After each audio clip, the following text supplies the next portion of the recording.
Hello friends, welcome to Sahakari race plus. അപ്പോൾ കേരള ഭൂമിശാസ്ത്രത്തിലെ നമ്മുടെ അടുത്ത ക്ലാസ്സിലേക്ക് എല്ലാവരെയും ഞാൻ ഹാർദവമായി സ്വാഗതം ചെയ്തുകൊള്ളുന്നു. ഓർക്കുക, കേരളത്തിലെ റോഡ് ഗതാഗതത്തെ കുറിച്ചാണ് നമ്മൾ കാണാൻ പോകുന്നത്. കേരളത്തിൽ ഏറ്റവും കൂടുതൽ ദേശീയ പാതകൾ കടന്നു പോകുന്ന ജില്ല, ഒരു സംശയവും വേണ്ട, നിങ്ങൾക്ക് ധൈര്യമായിട്ട് പറയാം, അത് എറണാകുളം ജില്ലയാണ്. എന്നാൽ ഏറ്റവും കുറച്ച് ദേശീയ പാതകൾ കടന്നു പോകുന്ന ജില്ല അത് വയനാട് ജില്ലയാണ്. PWD പൊതുമരാമത്ത് വകുപ്പിന്റെ, സംസ്ഥാന സർക്കാരിന്റെ കീഴിലുള്ള പൊതുമരാമത്ത് വകുപ്പിന്റെ റോഡുകൾ അത് ഏറ്റവും കൂടുതലുള്ളത് കോട്ടയം ജില്ലയിലാണ് എന്ന് നിങ്ങൾ പ്രത്യേകം ഓർക്കുക. PWD റോഡുകൾ ഏറ്റവും കുറവുള്ള ജില്ല അത് വയനാട് ജില്ല തന്നെയാണ്. അപ്പോൾ ദേശീയപാത ഏറ്റവും കൂടുതലുള്ള ജില്ല അത് എറണാകുളം. ദേശീയപാതകൾ ഏറ്റവും കുറച്ച് മാത്രം കടന്നു പോകുന്ന ജില്ല വയനാട്. PWD റോഡുകൾ ഏറ്റവും കൂടുതലുള്ളത് കോട്ടയത്ത്. PWD റോഡുകൾ ഏറ്റവും കുറവുള്ളത് വയനാട്. സംസ്ഥാനത്ത്, അതായത് സംസ്ഥാന സർക്കാരിന്റെ കീഴിൽ റോഡ് പണികൾ, അതിന്റെ അറ്റകുറ്റപ്പണികൾ നടത്തുന്നത് പൊതുമരാമത്ത് വകുപ്പാണ്. PWD ആണ്, പബ്ലിക് വർക്ക് ഡിപ്പാർട്ട്മെന്റ് ആണ്, അഥവാ പൊതുമരാമത്ത് വകുപ്പാണ്. കേരളത്തിൽ പൊതുമരാമത്ത് വകുപ്പ് ആദ്യമായി നിലവിൽ വരുന്നത് തിരുവിതാംകൂർ നാട്ടുരാജ്യത്താണ്. അത് 1823-ലാണ്. 1823-ലാണ് കേരളത്തിൽ ആദ്യമായി പൊതുമരാമത്ത് വകുപ്പ് നിലവിൽ വരുന്നത്. തിരുവിതാംകൂറിലാണ് അത് വരുന്നത്. മറ്റൊരു കാര്യം എനിക്ക് നിങ്ങളോട് പറയാനുള്ളത്, കേരളത്തിലെ ആദ്യത്തെ പൊതുമരാമത്ത് വകുപ്പ് മന്ത്രി എന്ന് പറയുമ്പോൾ TA മജീദ് ആണ്. TA മജീദ്. അപ്പോൾ EMS സർക്കാരിന്റെ കീഴിൽ കേരളത്തിലെ ആദ്യത്തെ പൊതുമരാമത്ത് വകുപ്പ് മന്ത്രിയായി സേവനമനുഷ്ഠിച്ചത് TA മജീദാണ്. അപ്പോൾ ഏറ്റവും കൂടുതൽ ദേശീയപാതകൾ കടന്നു പോകുന്ന ജില്ല എറണാകുളം, കുറച്ച് ദേശീയപാതകൾ കടന്നു പോകുന്ന ജില്ല വയനാട്. PWD റോഡുകൾ ഏറ്റവും കൂടുതലുള്ളത് കോട്ടയത്ത്. PWD റോഡുകൾ ഏറ്റവും കുറവുള്ളത് വയനാട്. സംസ്ഥാനത്ത് റോഡുകളുടെ, സംസ്ഥാന സർക്കാരിന്റെ കീഴിലുള്ള റോഡുകളുടെ അറ്റകുറ്റപ്പണികൾക്ക് നേതൃത്വം കൊടുക്കുന്നത് PWD ആണ്. ഓർക്കുക, PWD അഥവാ പൊതുമരാമത്ത് വകുപ്പ് കേരളത്തിൽ ആദ്യമായി വരുന്നത് തിരുവിതാംകൂർ നാട്ടുരാജ്യത്തിലാണ്. 1823. സംസ്ഥാനത്തെ ആദ്യത്തെ പൊതുമരാമത്ത് വകുപ്പ് മന്ത്രി TA മജീദ് ആണ് എന്നുകൂടി നിങ്ങൾ എന്ത് ചെയ്യുക, കൃത്യമായിട്ട് ഓർക്കുക. അടുത്തത്, കേരളത്തിൽ ഗതാഗത മേഖലയിലെ ഗവേഷണ പരിശീലന കൺസൾട്ടൻസി പ്രവർത്തനങ്ങൾ നടത്തുന്ന സ്ഥാപനമാണ് നാറ്റ്പാക്. പ്രത്യേകിച്ച് ഓർക്കുക, കേരളത്തിൽ ഗതാഗത മേഖലയിൽ ഗവേഷണ അതുപോലെ പരിശീലന കൺസൾട്ടൻസി പ്രവർത്തനങ്ങൾക്ക് അതിന് നേതൃത്വം കൊടുക്കുന്ന സ്ഥാപനമാണ് NATPAC. National transportation planning and research centre. ഒന്നുകൂടി ആവർത്തിക്കുന്നു, national transportation planning and research centre. കൂട്ടുകാരെ, നാറ്റ്പാക്കിന്റെ ആസ്ഥാനം തിരുവനന്തപുരത്ത് ആക്കുളമാണെന്ന് പ്രത്യേകം ഓർക്കുക. Planning and research centre.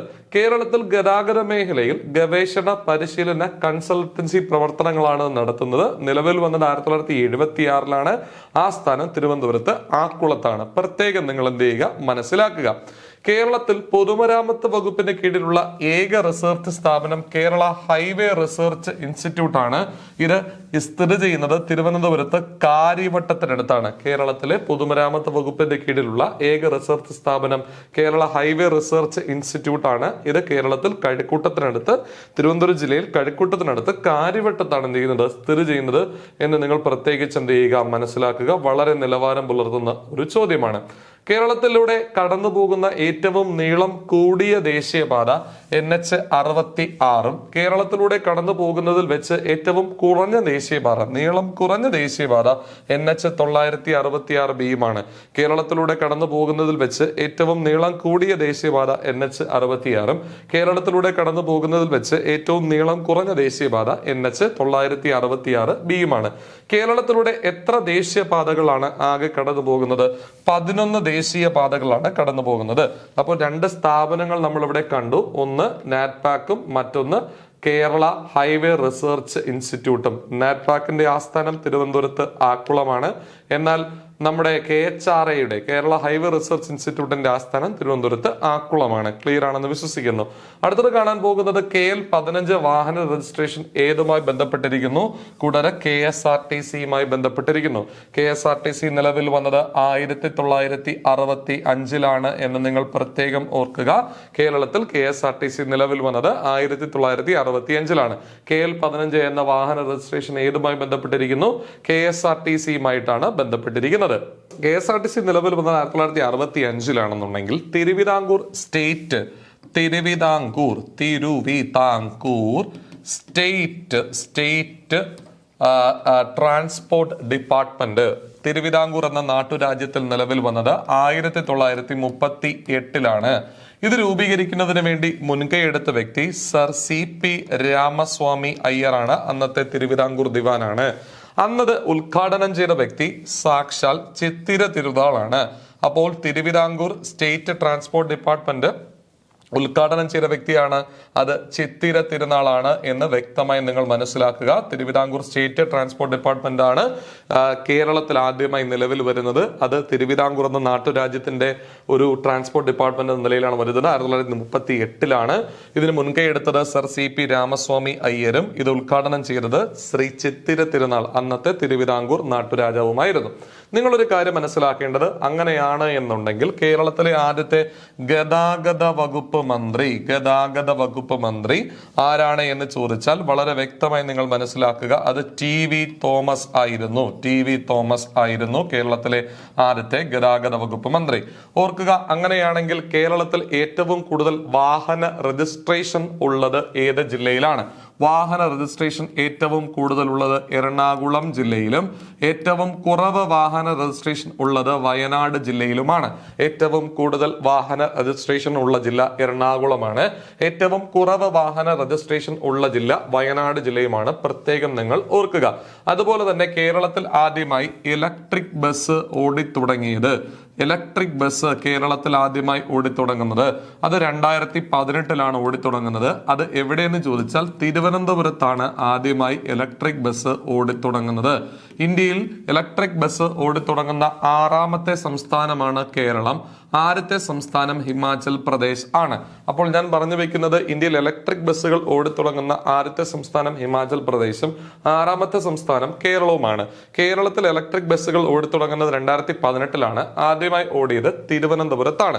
ഇത്തരം വ്യക്തതയുണ്ടെന്ന് വിശ്വസിക്കുന്നു. വാഹന രജിസ്ട്രേഷൻ, വെഹിക്കിൾ രജിസ്ട്രേഷൻ കൂടുതൽ ഉള്ളത് എറണാകുളം ജില്ലയിലും കുറവുള്ളത് വയനാട് ജില്ലയിലുമാണ്. നേരത്തെ സൂചിപ്പിച്ചിരുന്നു, പൊതുമരാമത്ത് റോഡുകളുടെയും അതുപോലെ തന്നെ ദേശീയപാതകൾ കടന്നു പോകുന്നതും രണ്ടും കൂടുതലുള്ളത് എറണാകുളത്താണ്, കുറവുള്ളത് വയനാടാണ്. അങ്ങനെയാണെങ്കിൽ തിരുവിതാംകൂർ സ്റ്റേറ്റ് ട്രാൻസ്പോർട്ട് ഡിപ്പാർട്ട്മെന്റ് ഇത്തരത്തിൽ ഒന്നാണ് കേരളത്തിൽ ആദ്യമായി നിലവിൽ വരുന്നത്. അത് തിരുവിതാംകൂർ നാട്ടുരാജ്യത്തിന്റെ കീഴിലായിരുന്നു. അത് വന്നത് 1938 ഇത് തുടങ്ങുന്നതിന് വേണ്ടി മുൻകൈ എടുത്തത് സർ CP രാമസ്വാമി അയ്യരാണ്. അത് ഉദ്ഘാടനം ചെയ്തത് അന്നത്തെ തിരുവിതാംകൂർ നാടുവാഴിയായ ശ്രീ ചിത്തിര തിരുനാൾ ആയിരുന്നു. എന്നാൽ കേരളത്തിലെ ആദ്യത്തെ ഗതാഗത വകുപ്പ് മന്ത്രി TV തോമസ് ആണ്. അന്തരിച്ച KR ഗൗരി അമ്മയുടെ ഭർത്താവാണ്. അദ്ദേഹവും മരിച്ചുപോയി. TV Thomas. ക്ലിയർ ആണെന്ന് വിശ്വസിക്കുന്നു. KSRTC വന്നത് 1965. നോക്കുക, കേരളത്തിലൂടെ കടന്നു പോകുന്ന പ്രധാനപ്പെട്ട ദേശീയ പാതകൾ NH 66 അത് കന്യാകുമാരി തമിഴ്നാട്ടിനെ മുംബൈ പനവേലുമായി ബന്ധിപ്പിക്കുന്നു. മഹാരാഷ്ട്ര മുംബൈയിലെ പനവേലുമായി ബന്ധിപ്പിക്കുന്നു. NH 66 കന്യാകുമാരി പനവേലുമായി ബന്ധിപ്പിക്കുന്നു. ഇവിടെ ഇത് NH 66 പണിയാണ് ഇപ്പോൾ നടന്നുകൊണ്ടിരിക്കുന്നത് എന്ന് നിങ്ങൾ മനസ്സിലാക്കുക. NH 85 അത് കൊച്ചിയെ തൊണ്ടി പോയിന്റ് കൊച്ചിയെ തൊണ്ടി പോയിന്റുമായി ബന്ധപ്പെട്ടിരിക്കുന്നു. NH 85 ഇതിനെയാണ് ഇടുക്കി മധുരൈ ഹൈവേ എന്നും വിളിക്കുന്നത്. ഇതിനെയാണ് NH 85 Idukki Madurai Bodinayakkanur NH 85 Idukki Madurai highway എന്ന് വിളിക്കുന്നത് ഇതിനെയാണ്. NH 183 ദിണ്ടിഗൽ കൊട്ടാരക്കര. ദിണ്ടിഗൽ തമിഴ്നാടാണ്. കൊട്ടാരക്കര കൊല്ലം ജില്ലയിലാണ്. ബന്ധിപ്പിക്കുന്ന ഹൈവേ ആണ് ഏത്? NH 183. NH 544 സേലം എന്ന് പറയുന്ന തമിഴ്നാട്ടിലെ സ്ഥലത്തെ എറണാകുളവുമായി ബന്ധിപ്പിക്കുന്നതാണ് NH 544. ഇതാണ് പാലക്കാട് ചുരം വഴി പോകുന്നത്. NH 544 NH 544 കടന്നു പോകുന്നത് അവിടെയാണ്. കുതിരാൻ തുരങ്കം സ്ഥിതി ചെയ്യുന്നത്. കുതിരാൻ തുരങ്കം പണികഴിപ്പിച്ചിരിക്കുന്നത് തൃശൂർ ജില്ലയിലാണ്. കുതിരാൻ തുരങ്കം കടന്നു പോകുന്നത് NH 544. കുതിരാൻ തുരങ്കത്തിന്റെ പ്രത്യേകത എന്താണ് എന്ന് ചോദിച്ചാൽ, കേരളത്തിലെ ഏറ്റവും വലിയ ഇരട്ടക്കുഴൽ തുരങ്കം. അതായത് NH 544 കടന്നു പോകുന്നത് ഈ കുതിരാൻ മലയെ ചുറ്റിയായിരുന്നു മുൻപ്. പക്ഷേ അത് യാത്രാ തടസ്സം ഉണ്ടാക്കുന്നു എന്ന് കണ്ടതിനെ തുടർന്ന് കേന്ദ്ര സർക്കാർ എന്ത് ചെയ്തു? ഈ മലയെ തുരന്നുകൊണ്ടൊരു തുരങ്കം സ്ഥാപിച്ചു. കേന്ദ്രവും സംസ്ഥാനം കൂടി സഹകരിച്ചുകൊണ്ട്. അങ്ങനെ ഈ മലയെ തുരന്നുകൊണ്ടൊരു തുരങ്കപാത സൃഷ്ടിച്ചിരിക്കുകയാണ്. 2 തുരങ്കങ്ങളാണുള്ളത്. ഒരു തുരങ്കത്തിലൂടെ അങ്ങോട്ടേക്കും മറ്റൊരു തുരങ്കത്തിലൂടെ ഇങ്ങോട്ടേക്കും വരുന്നു. അങ്ങനെ പ്രത്യേകത എന്താണെന്ന് ചോദിച്ചു കഴിഞ്ഞാൽ, കേരളത്തിലെ ആദ്യത്തെ ഇരട്ടക്കുഴൽ തുരങ്കമാണ് ദക്ഷിണേന്ത്യയിലെ ഏറ്റവും വലിയ ഇരട്ടക്കുഴൽ തുരങ്ക പാതയാണ്. അങ്ങനെ ഒരുപാട് പ്രത്യേകതകളുണ്ട് നമ്മുടെ കുതിരാൻ തുരങ്കത്തിന്. കുതിരാൻ തുരങ്കം സ്ഥിതി ചെയ്യുന്നത് തൃശ്ശൂർ ജില്ലയിലാണ്. ഇത് കടന്നു പോകുന്നത് NH 544 തൃശ്ശൂർ ജില്ലയിലാണ്. ഇത് NH 544 ബന്ധിപ്പിക്കുന്നത് സേലത്തെ എറണാകുളം എന്ന് പറയുന്ന നമ്മുടെ കേരളത്തിലെ ജില്ലയുമായിട്ടാണ്. ഇത് കടന്നു പോകുന്നത് കുതിരാൻ തുരങ്കം വഴിയാണ് എന്ന് പ്രത്യേകം എന്ന് മനസ്സിലാക്കുക. മാത്രമല്ല പാലക്കാട് ചുരം വഴിയാണ് NH 544 പോകുന്നത്. അടുത്തത് NH 744 തിരുമംഗലം കൊല്ലം ജില്ലയെ തിരുമംഗലം എന്ന് പറയുന്ന സ്ഥലവുമായി ബന്ധിപ്പിക്കുന്നതാണ് NH 744. അടുത്തത് NH 966 ഫറൂഖ് കോഴിക്കോടിനെ പാലക്കാടുമായി ബന്ധിപ്പിക്കുന്ന ഹൈവേ ആണ് NH 966. കേരളത്തിലെ ഏറ്റവും നീളം കുറഞ്ഞ ഹൈവേ ആണ് 966B കുണ്ടന്നൂരും വെല്ലിംഗ്ടണും രണ്ടും എവിടെ തന്നെയാണ്? എറണാകുളം ജില്ലയിൽ തന്നെയാണ്. എറണാകുളം ജില്ലയിൽ തന്നെയാണ്. അപ്പൊ കുണ്ടന്നൂരിനെ വെല്ലിംഗ്ടൺ ദ്വീപുമായി ബന്ധിപ്പിക്കുന്ന ഹൈവേ ആണ് NH 966B. രണ്ടും എറണാകുളം ജില്ലയിലാണ്. ഏറ്റവും നീളം കുറഞ്ഞ ഹൈവേ ആണ്. ഏറ്റവും നീളം കൂടിയത് NH 66 അത് മുംബൈയിലെ പനവേലിനെ തമിഴ്നാട്ടിലെ കന്യാകുമാരിയുമായി ബന്ധിപ്പിക്കുന്നു. NH 85 ഇടുക്കി മധുരൈ ഹൈവേ എന്നറിയപ്പെടുന്നു, അല്ലെങ്കിൽ കൊച്ചിയെ തുണ്ടി പോയിന്റുമായി ബന്ധിപ്പിക്കുന്നു. NH 183 തമിഴ്നാട്ടിലെ ദിണ്ടിഗലിനെ കേരളത്തിലെ കൊല്ലം ജില്ലയിലെ കൊട്ടാരക്കരയുമായി ബന്ധിപ്പിക്കുന്നു. NH 544 പാലക്കാട് ചുരം വഴി പോകുന്നതാണ് NH 544. ഇത് എറണാകുളം ജില്ലയെ സേലവുമായി ബന്ധിപ്പിക്കുന്നു. കുതിരാൻ തുരങ്കം ഉള്ളത് NH 544 അഥവാ NH 544 ഈ കുതിരാൻ തുരങ്കത്തിലൂടെയാണ് പോകുന്നത്. കുതിരാൻ തുരങ്കം സ്ഥിതി ചെയ്യുന്നത് തൃശ്ശൂർ ജില്ലയിലാണ്. കേരളത്തിലെ ഏറ്റവും വലിയ ഇരട്ടക്കുഴൽ തുരങ്കപാതയാണ് ഈ കുതിരാൻ തുരങ്കം എന്ന് പറയുന്നത്. ഇരട്ടക്കുഴൽ തുരങ്കപാതയാണ്. ഇത് നിർമ്മിച്ചിരിക്കുന്നത് കേന്ദ്ര സർക്കാരാണ്. ഓർക്കുക, NH 744 ഇത് തിരുമംഗലം എന്ന് പറയുന്ന സ്ഥലത്തെ കൊല്ലം ജില്ലയുമായി ബന്ധിപ്പിക്കുന്നു. 966 ആണെങ്കിൽ കോഴിക്കോടിനെ പാലക്കാടുമായി ബന്ധിപ്പിക്കുന്നു, അല്ലെങ്കിൽ ഫറൂഖ് എന്ന് പറയുന്ന പട്ടണത്തെ പാലക്കാടുമായി ബന്ധിപ്പിക്കുന്നു. ഫറൂഖ് കോഴിക്കോട് ജില്ലയിലാണ്. അടുത്തത് 966B ഏറ്റവും നീളം കുറഞ്ഞ ഹൈവേ. ഇത് കുണ്ടന്നൂരിനെ വെല്ലിംഗ്ടണുമായി ബന്ധിപ്പിക്കുന്നു. ക്ലിയർ ആണ് എന്ന് ഞാൻ വിശ്വസിക്കുന്നു. അപ്പോൾ നമ്മൾ ഇപ്പോൾ കണ്ടത് എന്ത് ഗതാഗതമാണ്? നമ്മുടെ കേരളത്തിലെ റോഡ് ഗതാഗതമാണ്. കുറച്ചധികം ചോദ്യങ്ങൾ നമ്മളിവിടെ കണ്ടിരിക്കുന്നു, വ്യക്തമായി നമ്മൾ മനസ്സിലാക്കിയിരിക്കുന്നു. ഏറ്റവും കൂടുതൽ ദേശീയപാതകൾ കടന്നു പോകുന്നത് എറണാകുളം ജില്ലയിലാണ്. കുറവ് കടന്നു പോകുന്നത് വയനാട് ജില്ലയിലാണ്. PWD റോഡുകൾ ഏറ്റവും കൂടുതലുള്ളത് കോട്ടയത്താണ്, എങ്കിൽ PWD റോഡുകൾ ഏറ്റവും കുറവുള്ളത് വയനാട് ജില്ലയിലാണ്. കേരളത്തിൽ സംസ്ഥാന സർക്കാരിന്റെ നേതൃത്വത്തിൽ കൂടുതൽ റോഡുകൾക്ക് അറ്റകുറ്റപ്പണികൾക്ക് നേതൃത്വം കൊടുക്കുന്നത് പൊതുമരാമത്ത് വകുപ്പാണ്. പൊതുമരാമത്ത് വകുപ്പ് കേരളത്തിൽ ആദ്യമായി ആരംഭിക്കുന്നത് തിരുവിതാംകൂറാണ് 1823. കേരളത്തിലെ ആദ്യത്തെ EMS നമ്പൂതിരിപ്പാട് മന്ത്രിസഭയിലെ പൊതുമരാമത്ത് വകുപ്പ് മന്ത്രി TA മജീദാണ് എന്ന് നിങ്ങൾ പ്രത്യേകം ഓർക്കുക. അടുത്തത്, കേരളത്തിൽ ഗതാഗത മേഖലയിലെ ഗവേഷണ പരിശീലന കൺസൾട്ടൻസി പ്രവർത്തനങ്ങൾക്ക് നേതൃത്വം കൊടുക്കുന്ന സ്ഥാപനമാണ് NATPAC, national transportation planning and research centre. 1976 നിലവിൽ വന്നു. ആസ്ഥാനം തിരുവനന്തപുരത്ത് ആക്കുളമാണ്. ക്ലിയർ ആണെന്ന് വിശ്വസിക്കുന്നു. കേരള പൊതുമരാമത്ത് വകുപ്പിന്റെ കീഴിലുള്ള ഏക റിസർച്ച് സ്ഥാപനമാണ് KHRI. ഇതിന്റെ ആസ്ഥാനം തിരുവനന്തപുരത്ത് കാര്യവട്ടം അല്ലെങ്കിൽ കഴക്കൂട്ടമാണ്. ക്ലിയർ ആണെന്ന് വിശ്വസിക്കുന്നു. ഓർക്കുക, കേരളത്തിലൂടെ കടന്നു പോകുന്നതിൽ വെച്ച് ഏറ്റവും നീളം കൂടിയ ദേശീയപാത NH 66. കേരളത്തിലൂടെ കടന്നു പോകുന്നത് വെച്ച് ഏറ്റവും നീളം കൂടിയ ദേശീയപാത NH 66. ഏറ്റവും നീളം കുറഞ്ഞ ദേശീയപാത 966B കുണ്ടന്നൂരിനെ വെല്ലിംഗ്ടണുമായി ബന്ധിപ്പിക്കുന്ന NH 966B. അടുത്തത്, കേരളത്തിലൂടെ എത്ര ദേശീയപാതകൾ കടന്നു പോകുന്നുണ്ട്? 11 ദേശീയപാതകൾ കടന്നു പോകുന്നുണ്ട്. KL15 എന്ന വാഹന രജിസ്ട്രേഷൻ എന്തുമായി ബന്ധപ്പെട്ടിരിക്കുന്നു? KSRTCയുമായി ബന്ധപ്പെട്ടിരിക്കുന്നു. നിലവിൽ വന്നത് KSRTC വന്നത് 1965 പ്രത്യേകം ഓർക്കുക. അങ്ങനെയാണെങ്കിൽ തിരുവിതാംകൂർ സ്റ്റേറ്റ് ട്രാൻസ്പോർട്ട് ഡിപ്പാർട്ട്മെന്റ് നിലവിൽ വന്നതെന്നാണ് 1938. ഇത് തുടങ്ങുന്നതിന് വേണ്ടി മുൻകൈ എടുത്തത് സർ CP രാമസ്വാമി അയ്യരും ഉദ്ഘാടനം ചെയ്തത് അന്നത്തെ തിരുവിതാംകൂർ നാട്ടുരാജാവായ ചിത്തിര തിരുനാളുമാണ്. കേരളത്തിലെ ആദ്യത്തെ ഗതാഗത വകുപ്പ് മന്ത്രി TV തോമസ് ആണ്. അന്തരിച്ച ഗൗരിയമ്മയുടെ ഭർത്താവാണ് TV തോമസ്. ഓർക്കുക, കേരളത്തിൽ ഏറ്റവും കൂടുതൽ വാഹന രജിസ്ട്രേഷൻ ഉള്ളത് എറണാകുളം ജില്ലയിലാണ്. കുറവ് വാഹന രജിസ്ട്രേഷൻ ഉള്ളത് വയനാട് ജില്ലയിലാണ്. കേരളത്തിൽ ആദ്യമായി ഇലക്ട്രിക് ബസ് ഓടിത്തുടങ്ങുന്നത് 2018 തിരുവനന്തപുരത്താണ് ഇലക്ട്രിക് ബസ് ഓടിത്തുടങ്ങുന്നത്.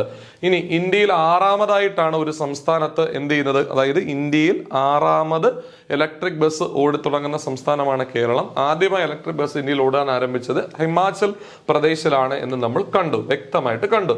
NH 66 പനവേലിനെ തന്നെ കന്യാകുമാരിയുമായി ബന്ധിപ്പിക്കുന്നു, അല്ലെങ്കിൽ മുംബൈയെ തമിഴ്നാടുമായി ബന്ധിപ്പിക്കുന്നു, അല്ലെങ്കിൽ തമിഴ്നാടിനെ മഹാരാഷ്ട്രയുമായി ബന്ധിപ്പിക്കുന്നു. ഇത് കേരളത്തിലൂടെ കടന്നു പോകുന്ന ഏറ്റവും നീളം കൂടിയ ദേശീയപാതയാണ്.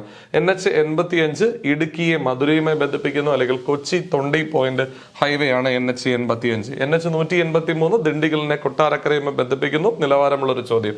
544 പാലക്കാട് ചുരം വഴി പോകുന്നത്. അത് എറണാകുളം ജില്ലയിൽ, കൃത്യമായിട്ട് പറഞ്ഞാൽ എറണാകുളം ജില്ലയിലെ ഇടപ്പള്ളിയിൽ നിന്നാണ് ഈ NH544 ആരംഭിക്കുന്നത്. ഇത് പാലക്കാട് തൃശ്ശൂർ ജില്ലയിലൂടെ പോയിട്ടാണ്, അതായത് എറണാകുളം, തൃശ്ശൂർ, പാലക്കാട് കഴിഞ്ഞിട്ടാണ് തമിഴ്നാട്ടിലേക്ക് എത്തുന്നത്. ഇത് പ്രധാനമായും കടന്നു പോകുന്നത് പാലക്കാട് ചുരം വഴിയാണ് തമിഴ്നാട്ടിലേക്ക് കയറുന്നത്. അതിനു മുമ്പ് തൃശ്ശൂർ ജില്ലയിൽ ഇതൊരു തുരങ്കത്തിലൂടെ പോകുന്നുണ്ട്, കുതിരാൻ തുരങ്കം. അത് നമ്മൾ കണ്ടു. കുതിരാൻ തുരങ്കം സ്ഥിതി ചെയ്യുന്നത് തൃശ്ശൂർ ജില്ലയിലാണ്. കേരളത്തിലെ ആദ്യത്തെ ഇരട്ടക്കുഴൽ തുരങ്കമാണ്. ദക്ഷിണേന്ത്യയിലെ ഏറ്റവും നീളം കൂടിയ ഇരട്ടക്കുഴൽ തുരങ്കമാണ് ഈ കുതിരാൻ തുരങ്കം എന്ന് പറയുന്നത്. NH744 തിരുമംഗലത്തെ കൊല്ലവുമായി ബന്ധിപ്പിക്കുന്നു. 966 ഫറൂഖിനെ പാലക്കാടുമായി ബന്ധിപ്പിക്കുന്നു, അല്ലെങ്കിൽ കോഴിക്കോടിനെ പാലക്കാടുമായി ബന്ധിപ്പിക്കുന്നു. 966B കുണ്ടന്നൂര്, അതിനെ വെല്ലിംഗ്ടണുമായി ബന്ധിപ്പിക്കുന്നു. അത് രണ്ടും എറണാകുളം ജില്ലയിലാണ്. കൂടാതെ അടുത്തത് കേരളത്തിലെ ജലഗതാഗതത്തെ കുറിച്ചാണ്. നിങ്ങൾക്കറിയാം, ഏറ്റവും ചിലവ് കുറഞ്ഞ ഗതാഗത മാർഗമാണ്. ചിലവ് കുറഞ്ഞ ഗതാഗത മാർഗം ആണ് ജലഗതാഗതം. ജലഗതാഗതം നിലവിൽ വന്നത് കേരളത്തിൽ 1900 ജലഗതാഗതമല്ല, ജലഗതാഗത വകുപ്പ് കേരളത്തിൽ നിലവിൽ വന്നത് 1968 കേരളത്തിൽ ജലഗതാഗത വകുപ്പിന്റെ ആസ്ഥാനം ആലപ്പുഴ ജില്ലയാണ് എന്ന് നിങ്ങൾ പ്രത്യേകം ഓർക്കുക. കേരളത്തിൽ ആദ്യമായി ദേശീയ ജലപാതയായി പ്രഖ്യാപിക്കപ്പെട്ടത് നാഷണൽ വാട്ടർവേ 3 ആണ്. കൊല്ലം കോഴിക്കോട് ഈ ഇതിനെയാണ് ആദ്യത്തെ ദേശീയ ജലപാതയായി 1993 പ്രഖ്യാപിച്ചത്. നാഷണൽ വാട്ടർവേ 3, അതായത് കൊല്ലം കോഴിക്കോടിനെ ബന്ധിപ്പിക്കുന്ന ഈ ജലപാത മറ്റൊരു പേരിൽ കൂടി അറിയപ്പെടുന്നുണ്ട്, west cost canal. West cost canal. അപ്പൊ കേരളത്തിലെ ഏറ്റവും ചെലവ് കുറഞ്ഞ ഗതാഗത മാർഗമാണ് ജലഗതാഗതം. ജലഗതാഗതവുമായി ബന്ധപ്പെട്ടൊരു വകുപ്പ് കേരളത്തിൽ പ്രവർത്തനം ആരംഭിക്കുന്നത് 1968 ജലഗതാഗത വകുപ്പിന്റെ ആസ്ഥാനം ആലപ്പുഴ ജില്ലയിലാണ്. ഓർക്കുക, കേരളത്തിലെ ജലപാത, പ്രത്യേകിച്ച് ഇതിനെ കൊല്ലം കോഴിക്കോടിനെ ബന്ധിപ്പിക്കുന്ന നാഷണൽ വാട്ടർവേ നമ്പർ 3 അഥവാ വെസ്റ്റ് കോസ്റ്റ് കനാലിനെ ദേശീയ ജലപാതയായി പ്രഖ്യാപിച്ചത് 1993 കേരള മാരിടൈം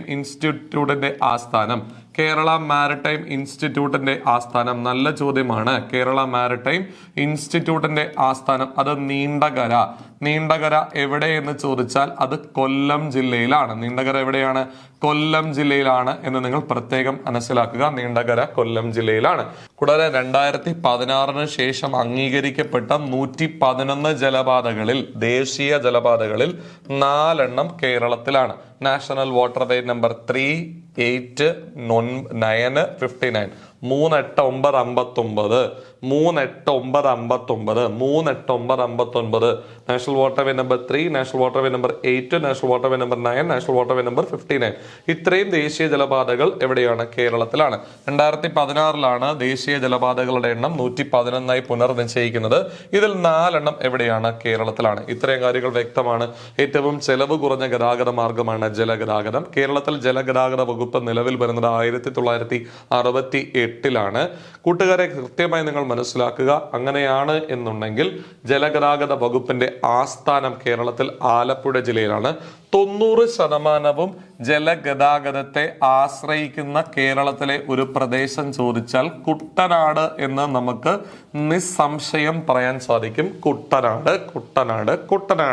അങ്ങനെയാണ് എന്നുണ്ടെങ്കിൽ ദേശീയ ജലപാത നമ്പർ 3, നാഷണൽ വാട്ടർവേ നമ്പർ 3, കൊല്ലം കോഴിക്കോട്, ഇതിനെ ദേശീയ ജലപാതയായി അംഗീകരിച്ചത് 1993 ഓർക്കുക, കൃത്യമായി നിങ്ങൾ മനസ്സിലാക്കുക. ഇതിനെ വെസ്റ്റ് കോസ്റ്റ് കനാല്, പല പരീക്ഷകൾക്കും ചോദിച്ചിട്ടുണ്ട്.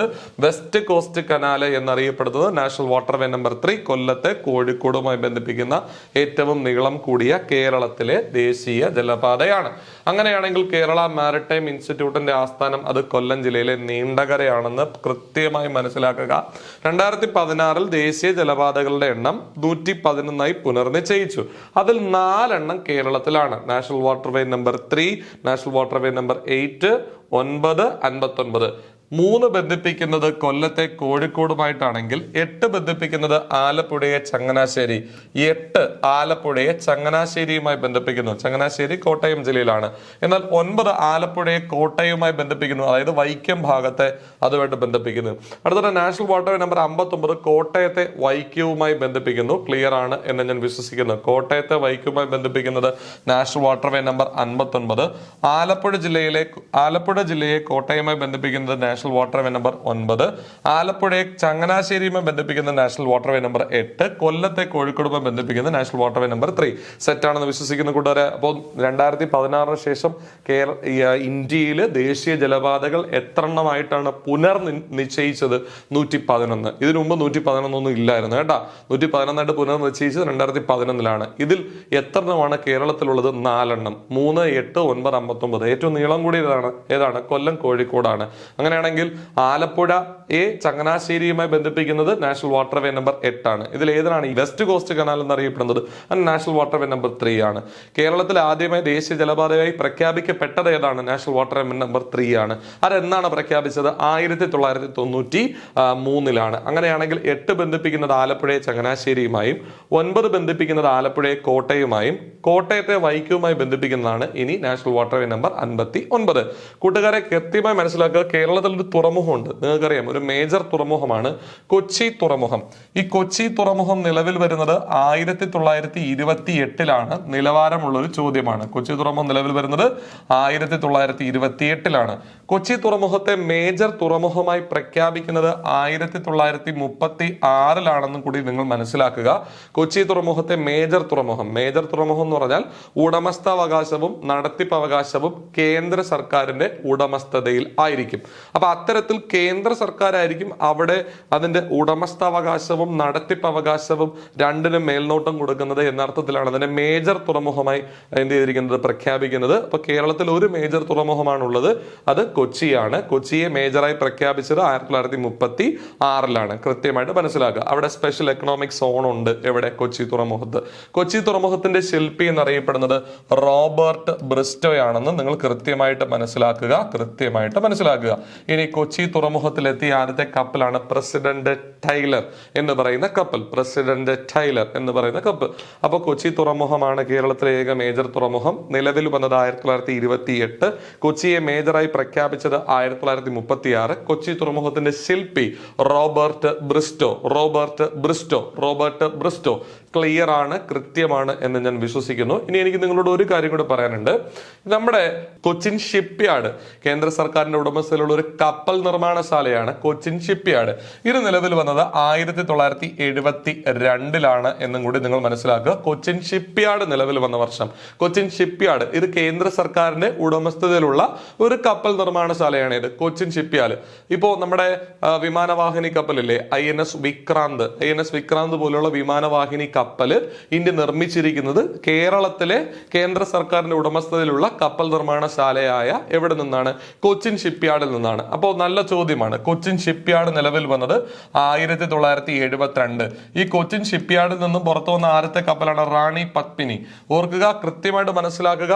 ഈ കൊച്ചിൻ ഷിപ്പ്യാർഡിൽ നിന്നും ഉണ്ടാക്കിയ ആദ്യത്തെ കപ്പലാണ് റാണി പത്മിനി. കൊച്ചിൻ ഷിപ്പ്യാർഡിൽ നിന്നും ഇപ്പോൾ അടുത്ത കാലത്ത് നിർമ്മിച്ച ഒരു വിമാനവാഹിനി കപ്പലാണ് ഇന്ത്യയുടെ പ്രസ്റ്റീജിയസ് ആയിട്ടുള്ള INS ഏതാണ്? വിക്രാന്ത്.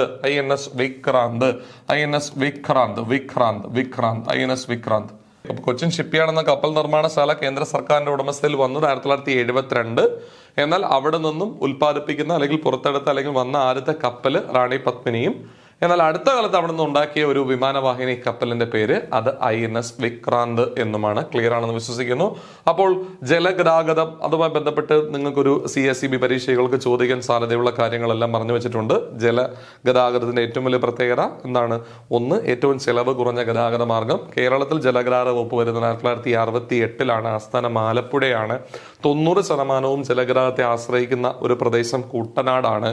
ഇനി നമ്മൾ പറഞ്ഞു കേരളത്തിലെ ആദ്യത്തെ ദേശീയ ജലപാത ദേശീയപാത, അത് നാഷണൽ വാട്ടർവേ നമ്പർ 3 കൊല്ലം കോഴിക്കോടാണ്, അല്ലെങ്കിൽ കൊല്ലം കോട്ടപ്പുറം എന്ന് പണ്ട് വിളിച്ചിരുന്ന ആ പാതയാണ്. അതിനെ അങ്ങനെ പ്രഖ്യാപിക്കുന്ന 1993-ലാണ്. ഇതിനെയാണ് വെസ്റ്റ് കോസ്റ്റ് കനാൽ എന്ന് വിളിക്കുന്നത്, നാഷണൽ വാട്ടർവേ നമ്പർ 3. ഓർക്കുക, ക്ലിയർ ആണ്, മനസ്സിലാക്കുക. കേരള മാരിടൈം ഇൻസ്റ്റിറ്റ്യൂട്ടിന്റെ ആസ്ഥാനം അത് നീണ്ടകരയാണ്, അത് കൊല്ലത്താണ്. വ്യക്തമായി മനസ്സിലാക്കുക. 2017 ശേഷം ദേശീയ ജലപാതകളുടെ എണ്ണം 111 പുനർനിശ്ചയിച്ചു. ഇതിൽ 4 കേരളത്തിലാണ്. 3, 8, 9, 59. 3 ഏറ്റവും നീളം കൂടിയത്, അത് കൊല്ലത്തെ കോഴിക്കോടുമായി ബന്ധിപ്പിക്കുന്നു. 8 ആലപ്പുഴയെ ചങ്ങനാശ്ശേരിയുമായി ബന്ധിപ്പിക്കുന്നത്. 9 ആലപ്പുഴയെ കോട്ടയുമായി ബന്ധിപ്പിക്കുന്നത്.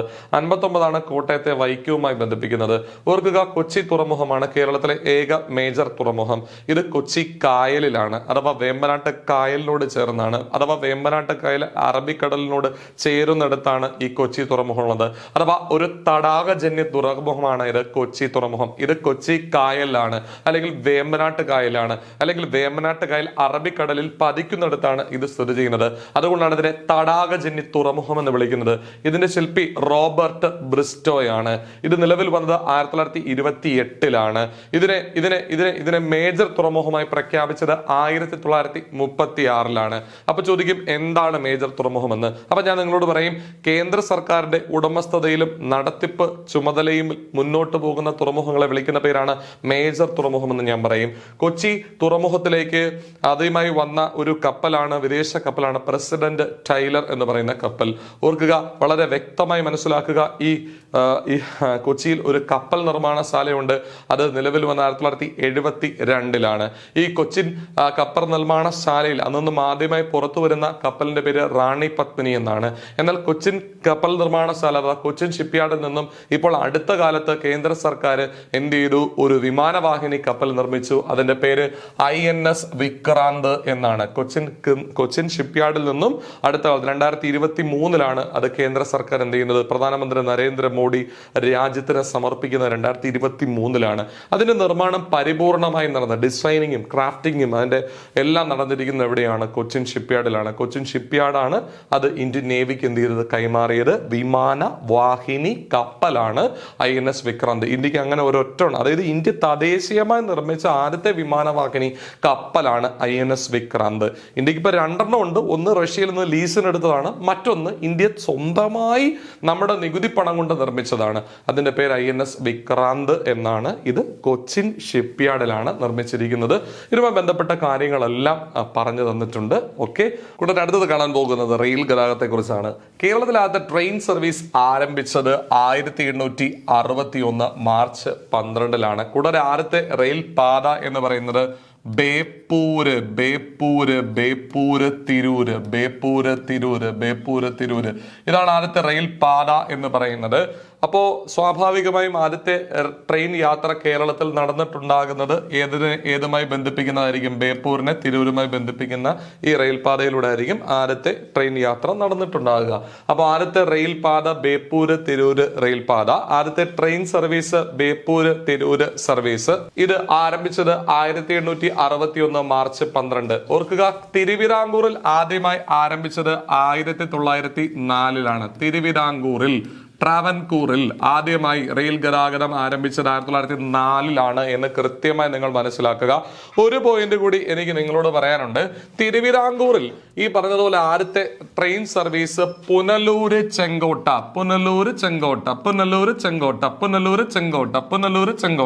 അപ്പൊ പുനലൂര് ചെങ്കോട്ട റെയിൽ പാതയാണ്, അല്ലെങ്കിൽ റെയിൽ ഗതാഗതമാണ് തിരുവിതാംകൂറിൽ ആദ്യമായി ആരംഭിച്ചത് 1904. കേരളത്തിൽ ആദ്യമായി ആരംഭിക്കുന്നത് അതങ്ങ് വടക്കാണ്. 1861 മാർച്ച് 12 അത് ബേപ്പൂരിനെ തിരൂരുമായി ബന്ധിപ്പിക്കുന്ന യാത്രയായിരുന്നു. അല്ലെങ്കിൽ ആദ്യത്തെ റെയിൽ പാത നിർമ്മിച്ചിരിക്കുന്നതും ബേപ്പൂരിൽ നിന്നും തിരൂരിലേക്കായിരുന്നു. ആദ്യത്തെ ട്രെയിൻ സർവീസും ബേപ്പൂരിൽ നിന്നും തിരൂരിലേക്കായിരുന്നു.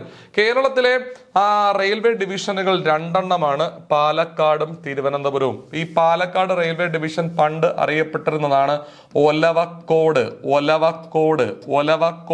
അപ്പൊ പാലക്കാട് റെയിൽവേ ഡിവിഷൻ മുമ്പ് അറിയപ്പെട്ടിരുന്ന പേരാണ് ഒലവക്കോട് റെയിൽവേ ഡിവിഷനുകൾ. അപ്പോൾ കേരളത്തിൽ 2 റെയിൽവേ ഡിവിഷനുകളാണുള്ളത്, പാലക്കാടും തിരുവനന്തപുരവും. ഓർക്കുക, പാലക്കാട് റെയിൽവേ ഡിവിഷൻ പണ്ട് അറിയപ്പെട്ടിരുന്നത് ഒലവക്കോട് എന്നായിരുന്നു. കേരളത്തിലെ ആദ്യത്തെ റെയിൽവേ ഡിവിഷൻ അത് പാലക്കാട് തന്നെയാണ്, പണ്ട് അറിയപ്പെട്ടിരുന്നത് ഒലവക്കോട്. കേരളത്തിലെ റെയിൽവേ ജംഗ്ഷനുകളുടെ എണ്ണം 5 റെയിൽവേ ജംഗ്ഷനുകളാണ് ഉള്ളത്. ട്രെയിൻ സർവീസ് ഇല്ലാത്ത കേരളത്തിലെ ജില്ലകൾ ഇടുക്കിയും വയനാടുമാണ്. പത്തനംതിട്ട ജില്ലയിലെ ഏക റെയിൽവേ സ്റ്റേഷൻ എന്ന് പറയുന്നത് തിരുവല്ല ആണ്. കേരളത്തിലെ ഏറ്റവും വലിയ റെയിൽവേ സ്റ്റേഷൻ ഷൊർണൂർ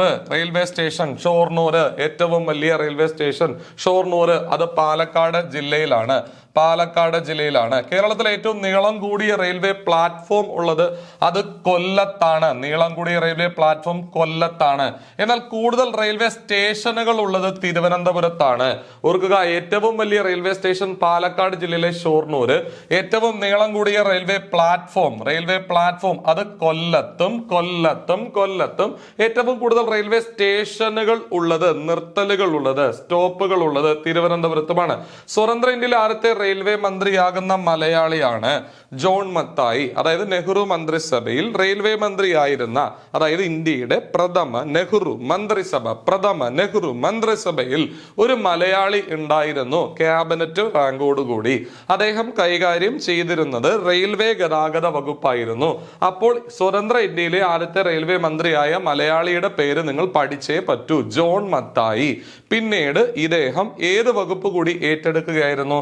ഇന്ത്യയുടെ ധനകാര്യ വകുപ്പ് കൂടി ഏറ്റെടുക്കുകയായിരുന്നു. കാരണം RK ഷൺമുഖം ചെട്ടി രാജിവെച്ചതിനെ തുടർന്ന് ജോൺ മത്തായി ധനകാര്യ വകുപ്പ് കൂടി എന്ത് ചെയ്തു?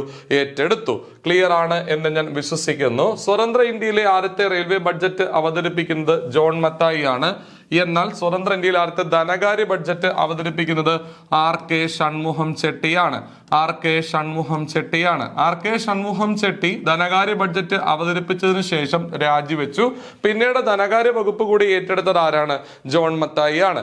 കേന്ദ്ര റെയിൽവേ മന്ത്രിയായ രണ്ടാമത്തെ മലയാളിയാണ് പനമ്പള്ളി ഗോവിന്ദൻ മേനോൻ.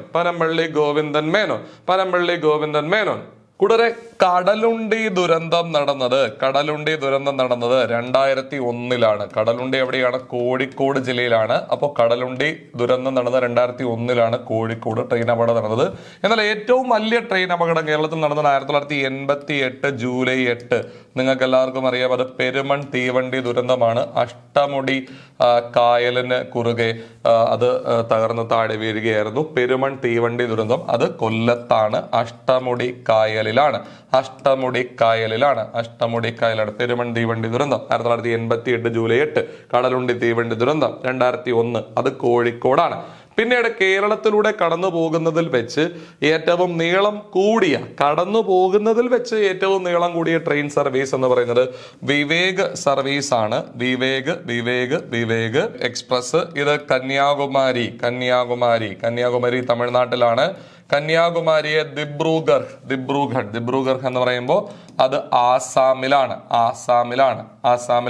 അപ്പോൾ ഇതാണ് കേരളത്തിലൂടെ കടന്നു പോകുന്നതിൽ വെച്ച് ഏറ്റവും നീളം കൂടിയ ദൈർഘ്യമേറിയ സർവീസ് എന്ന് പറയുന്നത്. വിവേക് എക്സ്പ്രസ് ആണ്. കന്യാകുമാരിയിൽ നിന്നും കേരളത്തിലൂടെ പോയി ദിബ്രൂഗർ ആസാമിൽ എത്തുന്ന സർവീസ്. എന്നാൽ കേരളത്തിൽ നിന്നും ആരംഭിക്കുന്നതിൽ വെച്ച് ഏറ്റവും നീളം കൂടിയ സർവീസ് അത് തിരുവനന്തപുരം ഗുവാഹത്തി അല്ലെങ്കിൽ ഗുവാഹത്തി എന്ന് വിളിക്കാം. അത് ആസാമിലാണ്. ക്ലിയർ ആണ് എന്ന് ഞാൻ വിശ്വസിക്കുന്നു ഗൈസ്. അപ്പോൾ പറഞ്ഞത് ഇങ്ങനെയാണ്: കടലുണ്ടി തീവണ്ടി ദുരന്തം നടന്നത് 2001 കോഴിക്കോട് ജില്ലയിലും, പെരുമൺ തീവണ്ടി ദുരന്തം നടന്നത് 1988 ജൂലൈ 8 കൊല്ലം ജില്ലയിലെ അഷ്ടമുടി കായലിലുമാണ്. കേരളത്തിലൂടെ കടന്നു പോകുന്നതിൽ വെച്ച് ഏറ്റവും ദൈർഘ്യമേറിയ സർവീസ് വിവേക് എക്സ്പ്രസ് ആണ്. അത് കന്യാകുമാരിയെ ദിബ്രൂഗർ ആസാമുമായി ബന്ധിപ്പിക്കുന്നു. എന്നാൽ കേരളത്തിൽ നിന്നും ആരംഭിക്കുന്നതിൽ വെച്ച് ഏറ്റവും ദൈർഘ്യമേറിയ സർവീസ് അത് തിരുവനന്തപുരത്തിൽ നിന്നും ആരംഭിച്ച് ഗുവാഹത്തി ആസാമിൽ അവസാനിക്കുന്ന സർവീസുമാണ്. ക്ലിയർ ആണ് എന്ന് ഞാൻ വിശ്വസിക്കുന്നു ഗൈസ്. അപ്പോൾ കേരളത്തിലത്തെ ട്രെയിൻ സർവീസ് ആരംഭിച്ചത് അത് 1861 മാർച്ച് 12 ബേപ്പൂരിൽ നിന്നും തിരൂരിലേക്ക്. ആദ്യത്തെ റെയിൽവേ പാത അതും ഏത് തന്നെയാണ്, ബേപ്പൂരിൽ നിന്നും തിരൂരിലേക്ക്. കേരളത്തിലെ റെയിൽവേ ഡിവിഷനുകൾ പാലക്കാടും തിരുവനന്തപുരവും. ആദ്യത്തെ റെയിൽവേ ഡിവിഷൻ പാലക്കാട്, അത് പണ്ടറിയപ്പെട്ടിരുന്നത് ഒലവക്കോട് റെയിൽവേ ഡിവിഷൻ. ഓർക്കുക, തിരുവിതാംകൂറിൽ ട്രെയിൻ ഗതാഗതം ആദ്യമായി നടന്നത് 1904 തിരുവിതാംകൂറിൽ ആദ്യത്തെ റെയിൽ ഗതാഗതം നടന്നത് 1904 അത് പുനലൂരിനെ ചെങ്കോട്ടയുമായി ബന്ധിപ്പിക്കുന്ന ഗതാഗതമാണ് നടന്നത്. പുനലൂരിനെ ചെങ്കോട്ടയുമായി ബന്ധിപ്പിക്കുന്നത്. കേരളത്തിലെ ആദ്യത്തെ റെയിൽവേ ഡിവിഷൻ പാലക്കാടാണ്. കേരളത്തിലെ റെയിൽവേ ജംഗ്ഷനുകളുടെ എണ്ണം 5 ട്രെയിൻ സർവീസ് ഇല്ലാത്ത കേരളത്തിലെ ജില്ലകൾ ഇടുക്കിയും വയനാടുമാണെങ്കിൽ പത്തനംതിട്ട ജില്ലയിലെ ഏക റെയിൽവേ സ്റ്റേഷനാണ് തിരുവല്ല റെയിൽവേ സ്റ്റേഷൻ. തിരുവല്ല ഏക റെയിൽവേ സ്റ്റേഷൻ തിരുവല്ലയാണ്. തിരുവല്ലയിലൂടെ മാത്രമേ എന്ത് ചെയ്യുന്നുള്ളൂ, പത്തനംതിട്ട ജില്ലയിലൂടെ റെയിൽ ഗതാഗതം കടന്നു പോകുന്നുള്ളൂ. കേരളത്തിലെ ഏറ്റവും വലിയ റെയിൽവേ സ്റ്റേഷൻ ഷൊർണൂർ പാലക്കാടാണ്. കേരളത്തിലെ ഏറ്റവും വലിയ റെയിൽവേ സ്റ്റേഷൻ. അങ്ങനെയാണെങ്കിൽ ഏറ്റവും നീളം കൂടിയ കേരളത്തിലെ റെയിൽവേ പ്ലാറ്റ്ഫോം സ്ഥിതി ചെയ്യുന്നത് കൊല്ലത്താണ്. എന്നാൽ ഏറ്റവും കൂടുതൽ റെയിൽവേ സ്റ്റേഷനുകൾ ഉള്ളത് തിരുവനന്തപുരത്താണ്. അങ്ങനെയാണെങ്കിൽ 3 ചോദ്യങ്ങൾ ഒന്നും കൂടെ. ഏറ്റവും വലിയ റെയിൽവേ സ്റ്റേഷൻ ഷൊർണൂർ പാലക്കാട്, നീളം കൂടിയ റെയിൽവേ പ്ലാറ്റ്ഫോം കൊല്ലത്താണ്. എന്നാൽ ഏറ്റവും കൂടുതൽ റെയിൽവേ സ്റ്റേഷനുകൾ ഉള്ളത് തിരുവനന്തപുരത്ത്. ഏറ്റവും വലിയ റെയിൽവേ സ്റ്റേഷൻ ഷൊർണൂർ പാലക്കാടും റെയിൽവേ സ്റ്റേഷൻ കൂടുതൽ ഉള്ളത് തിരുവനന്തപുരത്തും, നീളം കൂടിയ റെയിൽവേ പ്ലാറ്റ്ഫോം കൊല്ലത്തുമാണ്. സ്വതന്ത്ര ഇന്ത്യയിൽ ആദ്യത്തെ റെയിൽവേ മന്ത്രിയാകുന്ന മലയാളി ജോൺ മത്തായി ആണ്. ഇദ്ദേഹം പിന്നീട് ആർ കെ ഷൺമുഖം ചെട്ടി രാജിവെച്ചതിനെ തുടർന്ന് എന്തുകൂടിയായി, ധനകാര്യ വകുപ്പ് മന്ത്രി കൂടിയായി. സ്വതന്ത്ര ഇന്ത്യയിൽ ആദ്യത്തെ റെയിൽവേ ബഡ്ജറ്റ് അവതരിപ്പിച്ചത് ജോൺ മത്തായി ആണ്. എന്നാൽ ധനകാര്യ ബഡ്ജറ്റ് അവതരിപ്പിച്ചത് ആർ കെ ഷൺമുഖം ചെട്ടിയാണ്. ഇദ്ദേഹം പിന്നീട് രാജിവെച്ചു. ആര്? R K Shanmukham Chetty. പിന്നീട് ജോൺ മത്തായി ആയ മലയാളി ഏത് വകുപ്പ് കൂടി ഏറ്റെടുത്തു? ആർ കെ ഷൺമുഖം ചെട്ടിയുടെ ധനകാര്യ വകുപ്പ് കൂടി ഏറ്റെടുത്തു. എന്നാൽ കേന്ദ്ര റെയിൽവേ മന്ത്രിയായ രണ്ടാമത്തെ മലയാളി ആരാണ്? പനമ്പള്ളി ഗോവിന്ദൻ മേനോനാണ്. കടലുണ്ടി തീവണ്ടി ദുരന്തം നടന്നത് 2001 കോഴിക്കോട് ജില്ലയിലാണ്. എന്നാൽ കേരളത്തിലെ ഏറ്റവും വലിയ തീവണ്ടി ദുരന്തം പെരുമൺ ദുരന്തം കൊല്ലം ജില്ലയിലെ അഷ്ടമുടി കായലിന് കുറുകെ 1988 ജൂലൈ 8 നടന്നു.